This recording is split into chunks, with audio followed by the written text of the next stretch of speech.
What's up, guys? Welcome back to Rosie Wrestling. I'm Safe. And I'm Massa. And today we have a very special video for you guys. It's a shorter one, but it should be one of the more fun videos we do. So there's a website that we'll put in the description. It's a random match generator, which takes just a random match from the WWE Network. Takes a random match from the WWE Network. So we went on that website. It gave us a random match, and we ended up watching the match. And today we're just going to review the match.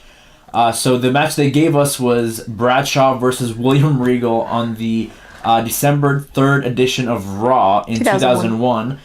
So yeah, very, very random. So I'm pretty sure we're going to have a lot of fun with the different types of matches we're going to get. We might get some matches from like the 80s from different companies. But yeah, this one, we're just going to go ahead and review this match and give a star rating at the end. Obviously, Massa's going to give her star rating. I'll give mine. But yes, this match, very, very short. I was surprised. So at the time, William Regal was feuding with Edge, and this was the go-home show to Vengeance 2001. Regal was going to fight Edge at Vengeance. I believe it was for the Intercontinental title. And I don't really know why Bradshaw was in this match. Right. It was just kind of... Maybe he was having some beef with them. I'm not really sure. Or having some beef with Regal, but what did you think of this match and the length of it? One, I was really surprised that it was going to be a squash because it was Bradshaw. I felt he was the person usually doing the squashing. He just felt kind of like just a transitional person in this feud. He was kind of like an afterthought. Really, this didn't do anything for him. He started off with getting a little bit more of the offense, and then William Regal just hit him with some brass knucks and, 1, 2, 3. It felt like they edited something down, maybe like in between him hitting Bradshaw with the knucks. Yeah, it was a weird transition. Yeah, because JR it just kind of sounded weird on commentary. But yeah, William Regal, this was a really short match. Not the ideal match to start off the series with, because we were hoping for a little bit of a longer, more interesting match. But Regal basically squashes Bradshaw, and after the match, we have Taz, who's in WWF New York. He says that he hasn't seen Edge, so he's basically asking, where's Edge? Well, William Regal at this point is on the Titantron. Edge comes out, spears Regal, and then you have to get refs to break them up. So at this time, Edge was Intercontinental Champion, and this was right after the whole invasion thing basically just went down. Right. And this was after Edge and Christian were already broken up, and they already pushed Edge as one of the top guys in the mid-card. Regal, on the other hand, besides an Intercontinental title run and a European title run, never really got much of anything. That's kind of a shame, because he's one of my favorites, a really underrated character. But yeah, nothing. I wish, obviously, it's wishful thinking saying, "Oh, I wish he had a world title reign."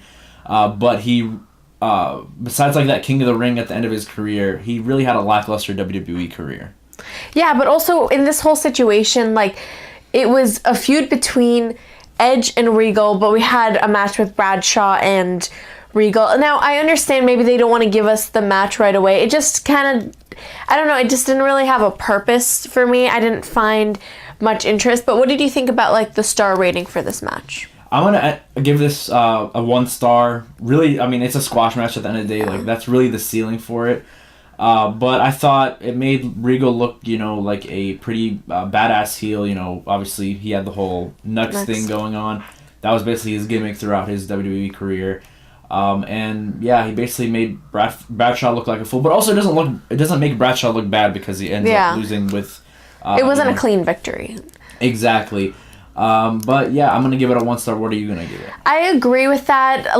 More or less. It might even be lower, might be high. It's not really anything of note. I don't really know how to rate squash matches. They're just, honestly, there. Just like a dud. Right, but also, what do you think about how did this build up to Vengeance? Because this was the go-home show. How do you think it built up to that feud? Well, I don't really know much of the backstory. I honestly don't really remember this feud that well.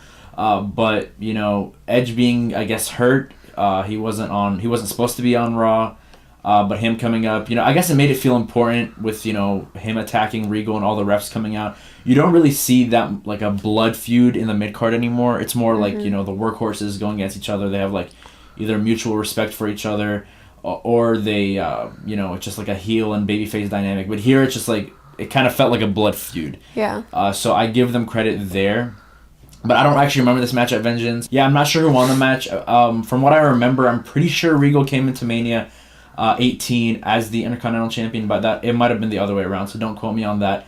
But altogether, this match, not the best match to start off the series, but I still think, it's kind of a fun idea, It's just very spontaneous. It's a cool concept because you never know what you're going to get. We got a squash. We might have gotten a classic. We might have gotten a underrated match that no one really ever talks about. Yeah. So I really do think that this series will definitely go somewhere. And comment down below if you guys actually want our reactions. Maybe we might film us watching the actual match itself. Don't forget to like, share, and subscribe to Rosie Wrestling. And comment down below any suggestions you have for us. And we'll see you guys in our next video.